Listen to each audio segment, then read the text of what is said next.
Never thought I'd be writing here, but I guess life has a way of throwing curveballs. So, here's the deal.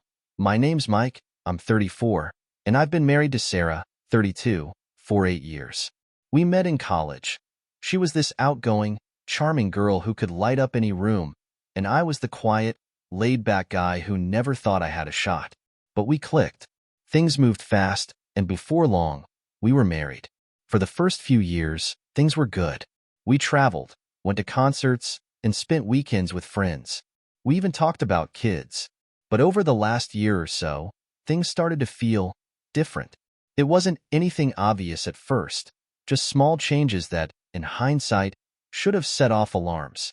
Sarah was always busy with work, working late, or going on these business trips. At first, I didn't think much of it. She works in marketing, and her job's always been demanding. But then, she started being vague about details, like where exactly she was going or who she was meeting. She'd snap at me if I asked too many questions, accusing me of being controlling or not trusting her. And I guess that worked because I started second-guessing myself. Was I being paranoid? Overbearing? Maybe it was just stress, and I was reading too much into it. Looking back, I can see how much I ignored. I thought we were just going through a rough patch, like all couples do, but the truth was staring me in the face, and I didn't want to see it first. It was easy to brush aside. Sarah's job is demanding, and we've had periods before where work took over our lives. But this time was different. She wasn't just busy, she was absent. We stopped having real conversations. She'd come home late, complain about being tired, and crash on the couch with her phone glued to her hand. If I tried to talk to her about anything important, our plans, the future, anything beyond small talk, she'd get defensive. One night, I remember asking her, "You've been distant lately. Are you okay? Is something going on at work?" Her response? A deep sigh and an eye roll. "Mike, it's work. I'm tired. Okay? Not everything's a big deal. You're overthinking." It was like this switch had flipped. The Sarah I knew, the one who used to talk to me about everything, the one who cared, was gone. In her place was someone who couldn't be bothered to engage, to even pretend to care. It hurt, but I still told myself that maybe she was just stressed out. Everyone goes through phases, right? Except it wasn't just a phase. She started going out more, happy hours with colleagues, client dinners, networking events.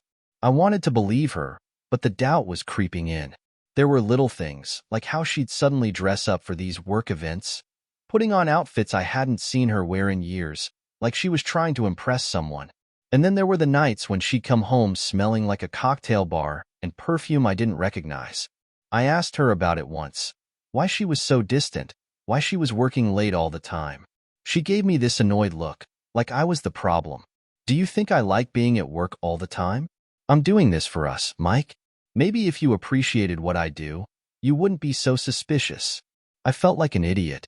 She turned it around on me so easily. So, I dropped it. I didn't want to be the paranoid, insecure husband, but the nagging feeling in my gut never went away. About 3 months ago, the first real red flag waved right in my face. Sarah had a weekend trip planned, some kind of marketing conference in Chicago. She'd been talking about it for weeks, and I didn't think twice about it. She packed her bags, kissed me on the cheek, and told me she'd call when she landed. That evening, I was sitting on the couch, bored out of my mind, when I remembered we had a shared Google Calendar. Sarah always put her work stuff on there so we could keep track of our schedules. I opened it up just to see when she'd be back, but when I scrolled to that weekend, there was nothing about a conference. No flight info, no hotel details, nothing. At first, I thought maybe she just forgot to add it, so I texted her, asking how her flight was. She didn't reply right away, but an hour later, I got a message saying, "Landed safely, just checked into the hotel. Long day already." But something didn't sit right with me. I don't know why, but that little voice in the back of my head told me to check something. So, I opened Find My iPhone, something we'd used a few times when either of us misplaced our phones. I wasn't expecting to find anything, but there it was, Sarah's location. She wasn't in Chicago. She was at a hotel about 30 minutes away from our house. I stared at the screen, my heart pounding. I told myself there had to be some kind of explanation. Maybe her flight got canceled. Maybe she was meeting someone before heading out in the morning. But deep down, I knew that wasn't it. I tried calling her. No answer. I sent a few texts. Nothing. By now, I was pacing the living room, my mind racing. This couldn't be happening. Not Sarah. Not us. It wasn't until hours later, around midnight, that she finally called me back. Hey, sorry, I was in meetings all night and my phone died, she said, her voice casual, like nothing was wrong. I took a deep breath, trying to stay calm. Sarah, where are you? She hesitated for just a second, but I caught it. I'm in Chicago, Mike. I told you that. I checked Find My iPhone. You're at a hotel downtown. The silence on the other end was deafening. For a moment, I thought maybe the call had dropped, but then I heard her sigh. Are you seriously tracking me now? God, Mike, this is ridiculous. That was it. That was the moment I knew everything was about to fall apart. Just tell me the truth, I said, my voice shaking. Who are you with? Another long pause. Then she said, no one. I'm here for work. Okay? I don't know what you're trying to accuse me of, but this is insane. I'll see you when I get home. She hung up before I could say anything else. I stood there, staring at the phone in disbelief. She was lying, but she was so calm about it. I didn't sleep that night. How could I? The woman I thought I knew, the one I trusted with everything, had just lied straight to my face. The next morning, I woke up with this sick feeling in my stomach. I couldn't shake the thought that Sarah was hiding something big. I needed proof. I needed to know what was really going on, no matter how much it hurt. When she came home from her trip, she was acting completely normal, like nothing had happened. She even brought me back some stupid souvenir from the airport, like that would make everything okay. But when she headed upstairs to take a shower, she made one crucial mistake. She left her purse in the living room. I knew it was wrong, but I couldn't stop myself. I unzipped the purse, hands shaking, and there it was, a second phone. A burner phone. My heart dropped as I turned it on. There were texts, dozens of them, and pictures. I didn't even want to open them, but I had to. They were from a guy named Eric. Messages about meeting up, sneaking around, and doing things I didn't want to imagine. There were pictures of them together, laughing, kissing, and worse. I felt like I'd been punched in the gut. My whole body went numb. I just sat there, staring at the screen, unable to process what I was seeing. This wasn't some bad dream. It was real. Sarah had been lying to me for months. Everything we had, everything I thought we had, was a lie, and I didn't say anything right away. I couldn't. I needed time to figure out what to do, how to even begin to confront her. But a few days later, I couldn't take it anymore. The lies, the pretending. It was too much. One night, after dinner, I finally snapped. I stood up, took a deep breath, and looked her in the eyes. We need to talk. She didn't even look up from her phone. What now, Mike? I'm exhausted. I know about Eric. That got her attention. Her face froze for a second. Then she blinked and laughed. Who? I clenched my fists, trying to keep my voice steady. Don't play dumb. I found your other phone. I saw the texts, the pictures. How long has this been going on? She stared at me, her expression unreadable, but there was no panic, no guilt. After a long pause, she shrugged. Okay, fine. You caught me. What do you want me to say? I couldn't believe what I was hearing. That's it? You caught me? You've been lying to me, cheating on me, and that's all you have to say? She rolled her eyes, like this whole thing was just an inconvenience to her. What do you want, Mike? An apology? I told you I was sorry. But honestly, it wasn't that serious. It's not like I was planning to leave you. Her casual tone made my blood boil. Not serious? You've been sleeping with another man behind my back, and it's not serious? She sighed, clearly annoyed. Look, it was just something I needed, okay? You're always so predictable, boring. Eric was just different. It's not like I don't love you, but things got stale. I didn't think you'd even notice. I felt like I was losing my mind. How could she say something like that? How could she act like this was no big deal? My heart was breaking, and she was treating it like an inconvenience. After that conversation, I was a wreck. I didn't even know what to feel. Anger? Betrayal? Sadness? It all hit me at once, like a wave I couldn't escape. I kept replaying everything she said in my head, her cold, dismissive attitude like none of it mattered. The days after that confrontation were a blur. I felt like I was living in some twisted version of my life, like I was watching everything fall apart from the outside, completely powerless to stop it. It was impossible to function normally. Every time I saw Sarah, every word she spoke, every time she smiled at me, it all felt like a slap in the face. How could she act like nothing had changed? I remember one morning, I was sitting at the kitchen table, staring into my coffee cup like it held the answers to everything. Sarah waltzed in, acting as if things were normal, asking if I could pick up some groceries after work. I just looked at her, completely dumbfounded. She was going on about some dinner she wanted to make, talking about salmon, like we were still that couple that cooked together and laughed in the kitchen. I couldn't even respond. How could she be so casual after all this? Did she really think I was just going to move past it? Did she not understand the depth of the hurt? Or did she just not care? I think that was the moment it hit me. She wasn't going to take responsibility for what she'd done. She wasn't sorry. She didn't feel guilty. She was just annoyed that she got caught. She didn't care about fixing things. She cared about avoiding the consequences. That realization broke me all over again. 1 minute, I'd be seething with rage, ready to pack her things and throw her out the door. The next, I'd be drowning in sadness, wondering how the hell we got here. I couldn't stop thinking about the early years, how happy we used to be, how I thought we were building a life together. I kept asking myself where I went wrong. What had I missed? How could she say I was boring when I thought I was doing everything right? I tried so hard to be a good husband. I did my best to support her, to make her feel loved, to be there for her. But none of that mattered. Sarah made me feel like everything was my fault. She made me doubt myself, like maybe I really was to blame. If only I had been more exciting, if only I had noticed sooner, if only I had done this or that. But deep down, I knew that wasn't fair. I didn't force her to cheat. I didn't make her lie. Those were her choices. And yet, the doubt gnawed at me. I kept thinking, maybe I could have done something differently.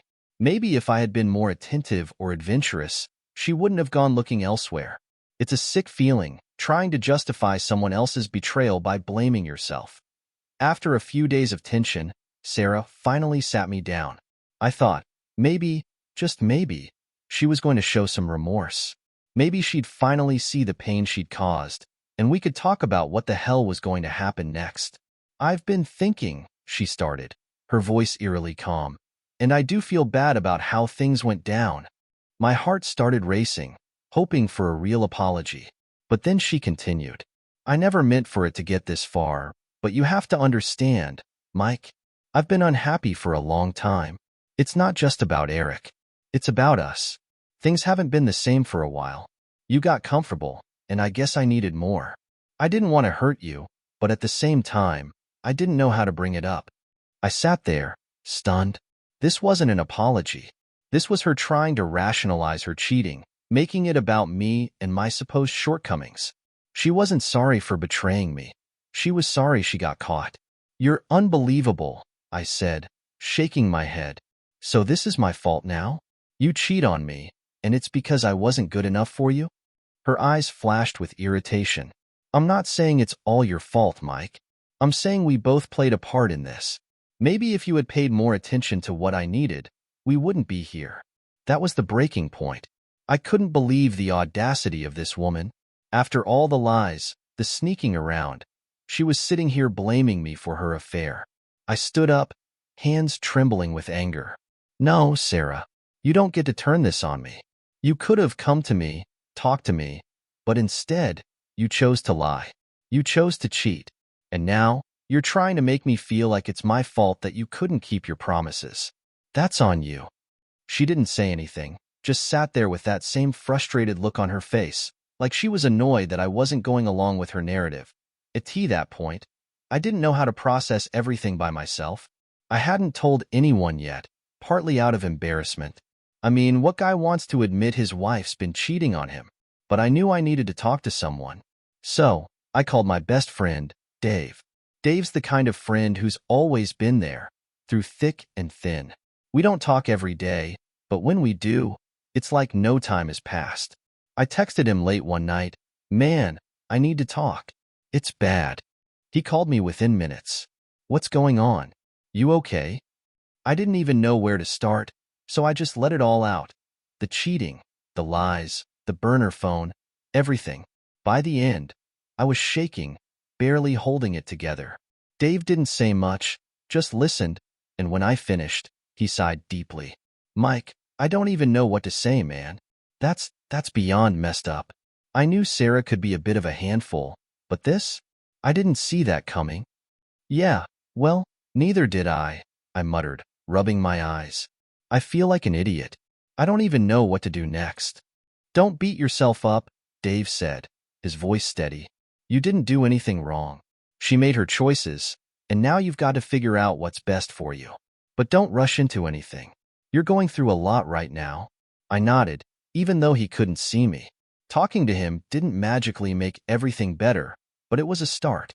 I needed to hear that it wasn't my fault, that I wasn't crazy for being so devastated by all of this. After talking to Dave, I started thinking more seriously about what to do next. I couldn't just sit around in this toxic mess forever, but I wasn't ready to make any huge decisions yet either. So, I did something I never thought I'd do. I suggested therapy. I brought it up to Sarah one night, fully expecting her to laugh in my face or shoot it down. But surprisingly, she didn't. "I guess that might help," she said, sounding almost indifferent. "I mean, if you think it'll make you feel better."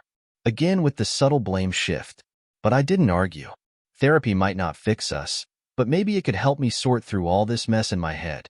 If nothing else, it would give me the clarity I needed to figure out whether this marriage was even salvageable. We booked a couples session for the following week. When the day of our therapy session finally arrived, I was nervous.